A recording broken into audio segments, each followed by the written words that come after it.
ሲያንስህ ነው እንደዚህ የሚያደርገኝ አንተ ያሁኑ ማንነትህ ነው። ምን አይነት ሰው ነኝ ብለህ ቆም ብለህ ራስን ጠይቅ። እሺ ሰላም ጤና ይስጥልኝ ውድ ዩቲዩብ ቻናሌ ቤተሰቦች ደህና ናችሁልኝ ወይ? እንዴት ናችሁ? እኔ ደህና ነኝ እግዚአብሔር ይመስገን። ደግሞ ማለት ነው ጋሽ አብርሃም ፎቶ ይዞ መጣ፣ የቤቢን ፎቶ ወቸው ጉድ። ሩታ ልብ ቢራራ ብሎ ነው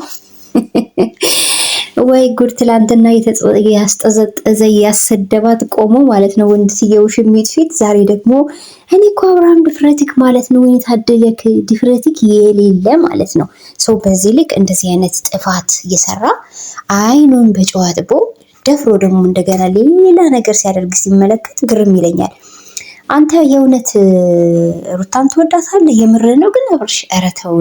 እኛ አንድም ቀን ሩታን የምትወድበት ምንም አይነት ነገር አላየንብም እንዴ። በጣም እኮ ማለት ነው ከዓለማችን ቀላሉን ጥያቄ ነበር የጠየቀችክ፣ እንደ ሚስት መጠየቅም ሳይገባት ማለት ነው። እቺን ሴት ከህይወታችን አውጣት ስትልህ እኮ አንተ ፈቃደኛ አልሆንክ። ለዚህ ነው እንዴ ሩታን የወደድካት?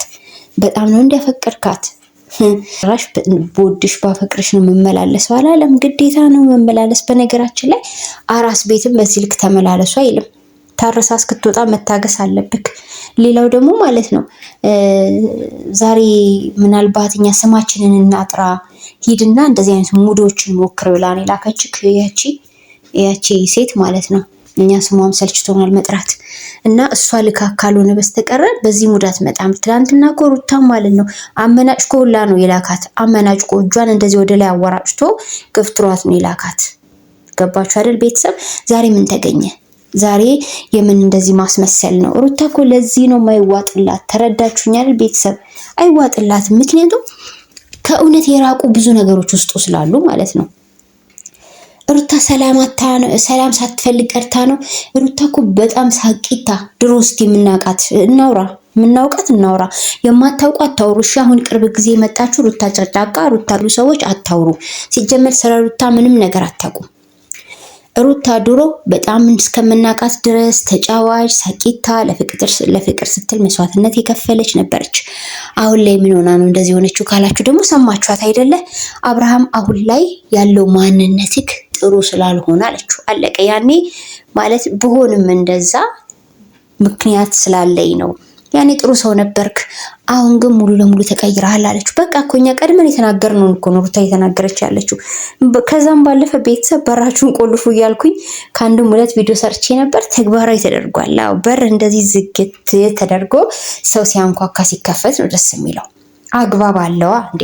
በዚህ ወመኔ በበዛበት ዘመን በር ክፍት አድርጎ ማንም ሰው እንደፈለገ እየከፈተ ግባ ውጣ ማለት እኮ ከባድ ነው እንዴ። ግቢ ውስጥ ብዙ ነገር ይኖራል፣ ዝርፊያ ይኖራል። በዚህ አጋጣሚ ወገኖች ብዙ ቤቶች ላይ ያየሁት ነገር ነውና እንዲህ ባታረጉ መልካም ነው። በር ሲንኳኳ ሄዶ መክፈት ነው የሚሻለው።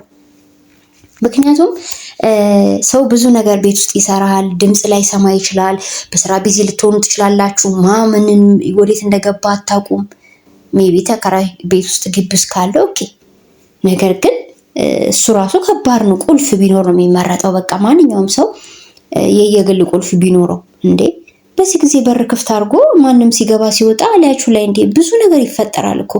እኔ ይህን ነገር አልደግፍም፣ ይጨንቀኛል ሁሉ። በር ክፍት ያላቸው ቤቶች ሳይ በጣም ነው የሚጨናነቀው። እናም ማለት ነው የገኒ የሩታ አክስት እንግዲህ ልኩን ነግሯለች።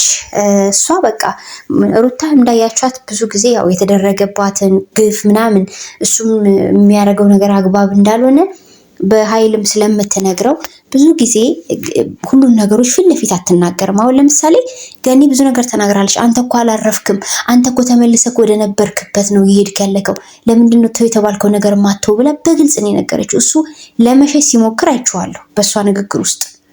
ገባችሁ አይደለ?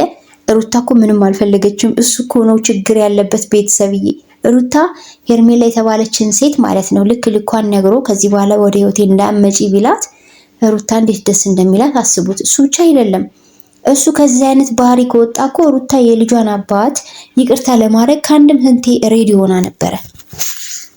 በዚህ ቁም ነገር ጉዳይ ውስጥ አልገኝ ብሎ መጨበጫ መያዣ የሌለው ሰው የሆነው እሱ ነው። ዛሬ ደግሞ ልክ ሌላ ታሪክ። በቃ ትላንት ምንም እንዳልተፈጠረ ማስመሰል ሳይሆን መኖርን ህይወት ነው አድርገው። አብርሽ ማስመሰል ሳይሆን መኖርን መለማመድ አለብክ እንዴ።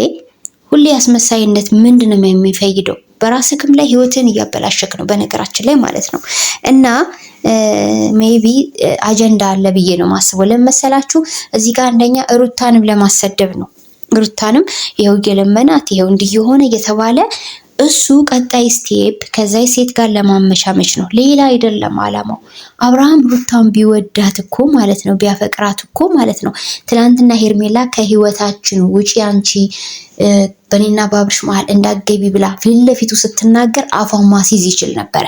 አያችሁ፣ ሩታ ከሱ የፈለገችው እውነተኛ ማንነትን ነው። አሁን ሊያታላት እየሞከረ ነው። ሲሪየስ ማለት ነው። ይሄ እውነተኛ ፍቅር አይደለም። አብርሃም አታስመስል፣ ያስታውቅብሃል ማለት ነው። አንተ ሌላ ችግር ሌላ ነገር ለምደካል። ያ የለመድከው ነገር ደግሞ አያስቀምጥክም ቤት ውስጥ። ትዳር እንድታከብር አያደርግም። ሚስትህን ልጅ እንድታከብር አያደርግህም። እያየን እኮ ነው እንዴ። አሁን ደግሞ መጥቶ አዲስ አጀንዳ መክፈት ብትቆርጥ ምናምን እሷ የምትጎዳ አድርገህ የምትናገረውን ነገር ሩታ 9 ወር ሙሉ አርግዛ አንድም ባል የሚባል አጠገቧ ሳይኖር በእንባ ውስጥ ሆና እያነባች ይሄን ልጅ መውለዷ በራሱ እሷ ብርታት ሆኗታል፣ ጥንካሬ ሆኗታል። ሩታ አንዳች የምትፈራው ነገር የለም። ከዚህ በኋላ ባጣ ጎዳለው የምትለው ምንም ነገር የለም። ያሳለፈችው በራሱ ከበቂ በላይ ጉዳት ነው። ከዛ በላይ አትጎዳ። በነገራችን ላይ ሩታ ካሳለፈችው በላይ ምንም አትጎዳም። እውነቱን ስንነጋገር አይደል ቤተሰብ? ስለዚህ አሁንም ድረስ ስለዛች ስለ ማትረባ ሴት ማለት ነው እንዲወራ አይፈቅድም። አይታችሁት ከሆነ ያለባብሳል። ገነት በጣም ተዳፍራ ገብታ ነበረ። በንግግሯ ሰማችኋት አይደል? የሩታን አክስት በጣም ተደጋጋሚ በሆነ ሁኔታ የሱ አመልጋ የሱ ነገሮችን ተው የተባለውን አለመተው ጋር ትኩረት አድርጋ ስትናገር እሱ ለበስ ሲያደርግ ነበረ። ይሄ ደግሞ ተንኮል አለበት። አብርሃም በጣም ከባድ ሰው ነው ባይዘው ማለት ነው። የምሬን ነው። ትናንትና እንደዛ ሆናችሁ ከሩታ ግቢ ወጣችሁ ተቃቅፋችሁ ተዛዝላችሁ ማለት ነው። ዛሬ ልብን አድርሰ መተህ ዛሬ ደግሞ ምንም እንዳላጠፋ ሰው ጫጫ አትጫወት። እቺ የብዙ ወንዶች አመል ናት። አስመሳይነት ነገ ደግሞ መልሶ ይከታትፋታል። ሩታን መልሶ ወደ ነበረችበት ሀዘን ውስጥ ይከታታል። ቤተሰብ ይሄ ነው አብርሃም ጋር ያለው ነገር። ስለዚህ ሩታ አትመኙ። አዎ እኔም እመኙ አልልሽም። እኔ እመኙ አልላትም። ቤተሰብ የሩታን ባህሪ የአብርሃምን ባህሪ ጠንቅቀን ስለምናውቅ ማለት ነው። እና ያችን ሴት ለምንድን ነው በዚህ ልክ ከሱ ህይወት እንዳትወጣ የፈለገው? በቃ ከሷ ጋር ሌላ ነገር ስለጀመረ ነው። ገባችሁ? በዚህ ቢል በዛ ቢል ሩታ መያዝ አልቻለም፣ መጨበጥ አልቻለም። ለምንድን ነው? ሩታ እውነተኛ የሆነ ነገር ላይ ግግም ስለምትል ማለት ነው። ሩትዬ በእውነት ነገር ላይ ገግም፣ ያው በቃ ምክንያቱም ወደፊት የሚያቃጥልሽ የሚያነድሽ ህይወት ተመሳሳይ ከሆነ ምን ያደርግልሻል መቃጠሉ?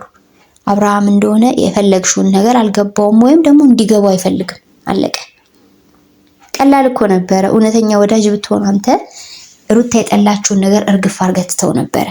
አንተ እኮ አሁን አትፈልግም፣ ከሄርሜላ መለያየት አትፈልግም፣ ግን ደግሞ ከሩታ ጋራ በትዳር መዝለቅ ትፈልጋል። ኧረ ቤተሰብ ለሰሚም ለጆሮም እኮ ይዘገንናል እኮ። እዚህ ጋር ሚስቱን መፍታት አይፈልግም፣ እዛ ጋር ደግሞ ውሽሚትን መልቀቅ አይፈልግም። በሁለት ቢላ የሚበላ ሰው ማለት ነው። እና ታዲያ ሩታ አሁን ለእንደዚህ አይነቱ ነገር ትክክለኛ ምላሽ ወይም ቀጥተኛ ጥሩ ተቀባይነት ያለው ነገር ዛሬ እንድትሰጡት የምትፈልጉ ሰዎች ትኖሩ ይሆን እንዴ? ቤተሰብዬ እንዳትሸወዱ፣ የምሬን ነው።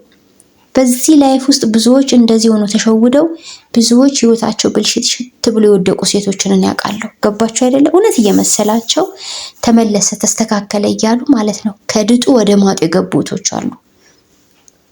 አሁን እኮ አብርሃም ከዚህ በኋላ ከሄርሜላ ጋር አብሬ አልቀጥልም ብሎ አይደለም የመጣው። ለማታለያ የሱንና የልጁን ፎቶ ብቻ እንጂ ይዞ መጣ። ምንድነው ይሄ የሚጠቅማት ለሩታ? ይሄ ነው እንደ እሷ ችግሯ። ይዛለኝ የኔ ቆንጆ ፎቶ አነሳዋለሁ ብለዋለች አመት ሲሞላው። ለማንኛውም ግን ማለት ነው አብርሽ እውነቴን ነው የምልህ፣ ራስህን ሁን። በቃ የማስመሰል ህይወት ውጣ፣ አታስመስል። ትላንት ከሄርሜላ ጎን እንደዛ ቆመ ቲፎዞ እንዳለውን ክላት፣ ዛሬ ደግሞ መተህ ሩታን ትለማመጣለህ። ይሄ ነው አስመሳይነት። አሁን ደግሞ ከሩታ ጋር ሄደ ደግሞ ሄርሜላ ስር ትለጣጠፋለህ ማለት ነው። አንተን ባየር መልቀቅ ነው ያለው አማራጭ። የምሬ ነው። ይሄ ልትጨብጥህ የምትሉት የማይጨበጥ ሰው ነው የአብርሃም ባህሪ። በቃ አስቸጋሪ ከሚባሉ ባህሪዎች መሃል አንዱ ነው። ዛሬ እንደምታየው ሰላማዊ ለመሆን መስሎ መጣ፣ ሰላማዊ ለመምሰል። ከዛ ደግሞ ታዩታላችሁ ነገ ከሄርሜላ ጋር የተለጣጥፎ ሲመጣ። ስለዚህ ይህን ህይወት ደግሞ ሩታ ስለማፈልግ ቆርጫለሁ፣ ከዚህ በኋላ እኔ ምንም መሰጠው ቻንስ የለም ብላለች። እርፍ ማለት አሁን ነው በቃ። ሩታ ቆርጣለች። የምሬ ነው ቤተሰብ። እንዴ አደከማት እኮ ልጁ እኮ ማለት ነው ጭንቅላቷን አበላሸው። ምን ነው ለሚቀር ዓለም፣ ለሚቀር ወንድ፣ ለሚቀር ሁሉም ቀሪ ነው ባይዘው። ለምን ብላ ትሰቃይ እንዴ? ባል መሆን ካልቻለ ለምን ብላ ወገኖቼ መኖር አለባት። ገና ወጣት ናት። ለምን ለማብላ ትቃጠል? እንደ ሌሎቹ ሰዎች ትዳር ብዙ ፈተና አለውና በቃ ቻዩ አመሉንም ምኑንም ግብስብሱንም እሱ እንደፈለገ እየሆነም ሲመጣ ቻዩ የምትሉ ወገኖች ካላችሁ እናንተ ገና ማለት ነው ድሮ በነነዌ በምን ዘመን ነው የሚባለው? በጣም ድሮ ማለት ነው። በዛ ዘመን የሆነ ነገራችሁ የሆነ አዳፕት አድርጓችሁ በህይወታችሁ ውስጥ የመጣ ነገር አለ ማለት ነው። እንዲህ ነገር አይሰራም። በተለይ ይወላችሁ ግዴታም አይደለም በትዳር ላይ በተለይ በመንፈሳዊ ደረጃ በራሱ በትዳር ላይ ዝሙት ወይም ወደ ሌላ የሚያይ ወደ ሌላ የሄደ ወንድ ወይም ሴት ካለች በዛ ኬዝ ምክንያት ብትፋቱም ኃጢአት አይሆንም። ይሄ ኬዙ ከባድ ነው። ገባችሁ አይደለ ቤተሰብ? ያውም ግን ማለት ነው መድኃኒት ባንቺ የተነሳ ምናምን ነገር ጠጥቼም እንዲህ ብሆን ይላታል። ደግሞ አንተ ድራፍትን እዛ እየላፍክ ነው የምትመጣው። ዝም በላ ደግሞ እኮ ማለት ነው ዘፈን አልዘፍንም መንፈሳዊ ነኝ አላለም። ኦቴ እትዬ ይመናሹ ማለት ነው ላይክ ላይ እንደዛ ሮማንስ እንዲህ 24 ሰዓት ዙሪያክን ስትሽከረከርክ ማለት ነው። በምንድን ነበር? በዘፈን አይደለም እንዴ? በምን ነበረ እንደዛ አብራክ ስትደንስ የነበረው? አብረካት አያብርሽ ማስመሰል፣ ሁሌም ማስመሰል አንደኛ። ለማንኛውም ማለት ነው የሩታ ውሳኔ አሁንም ትክክል ነው። አሁንም በቃ ይቅር የምትለው ጊዜ ላይ አይደለንም ያለ ነው ቤተሰብ። እኛ የምንጠብቀው ሌላ ነው እኛ የምንጠብቀው ያቺን ሴት ከህይወቱ እንደዚህ ንቅል አድርጎ ያወጣለታ ነው የምንታረቀው። እኛም ኦዲየንሶችም ሆን ሩታ አዎ የዛኔ ነው የምንስማማው። አሁን መስማማት የለም፣ አሁን መግባባት የለም። ሰላማችሁ ይብዛልኝ ቤተሰብ።